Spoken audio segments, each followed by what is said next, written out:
My name is Tylluan. I'm a solitary pagan witch, I'm an author and the founder of the Wolf and Howl Press. Today's little chat follows on really from the previous one, which was about psychic vampires, but it is sort of related. So it's about empaths.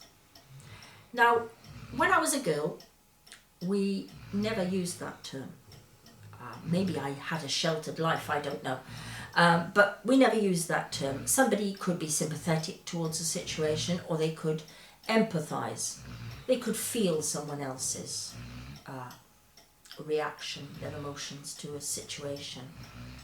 But the idea of being so open to a situation that you could call yourself an empath, I think is horrifying, to be honest with you.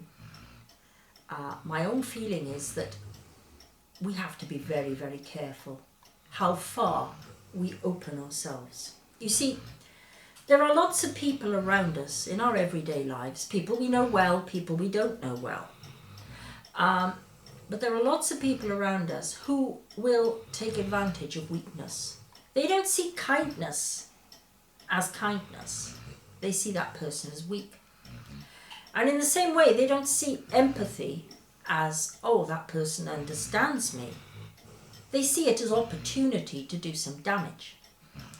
Now, if you think of it, true empathy, where you feel everybody's pain, what does it do?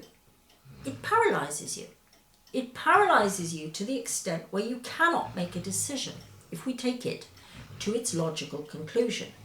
Now, I know there are going to be people listening to this out there who would think of themselves as empaths, who would say, no, it's not like that at all.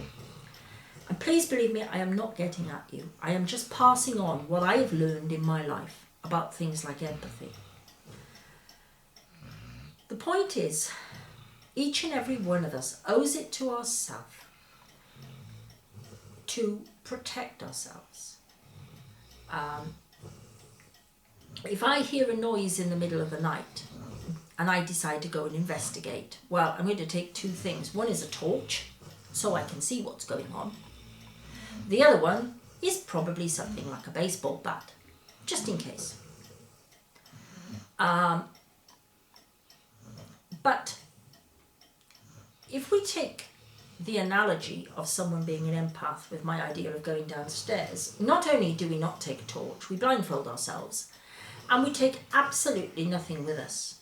And we know there is nothing around that will help us defend ourselves. We make ourselves defenseless. What does that do? Well, it doesn't do us a lot of good in the long term.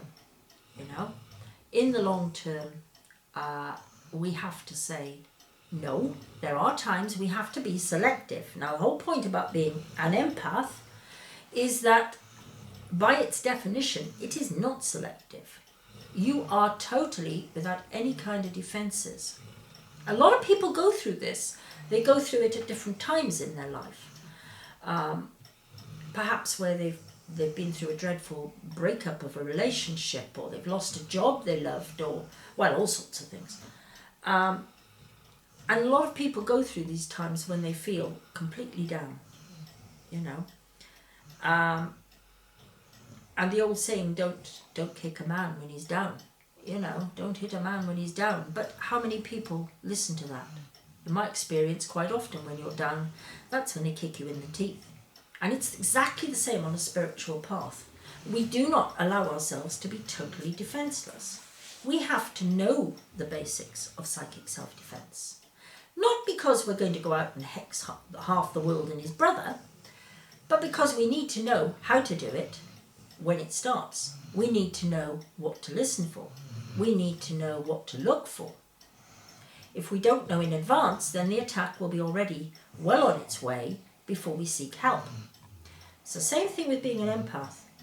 If you believe you are more that way inclined than most people, you have to do something to control it. There's no problem with having empathy towards others. That's not a problem. It's not what I'm saying. I'm not saying turn your heart to flint. Not at all. But I am saying you do need to get it under control. And the analogy I would draw is with sensitive teeth. Now, if you have sensitive teeth, you try and avoid things that are extremely hot or extremely cold. And if it's really a problem, you usually go and try some sort of toothpaste for sensitive teeth. Fair enough. You don't go out of your way to ignore it. You don't go out of your way to make it worse, because it's very painful. And in the same way, if you suspect you are any kind of empath, where it's gone beyond just a natural feeling of empathy for people in difficulties, if you feel you're going too far that way, then you really, really have to get a grip on it. How to get a grip on it? Well, it varies from person to person.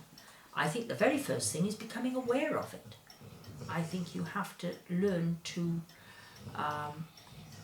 make some barriers around yourself, to have some psychic armour, even if it's just a shield. You don't have to create a psychic sword or dagger or axe or what have you, but certainly a shield that you can mentally put in place when things get too much. When you find yourself dissolving into tears because of your empathy, it's high time you got a shield. And that is something I think I dealt with in another video on psychic self-defense, so it might be worth having a look through them.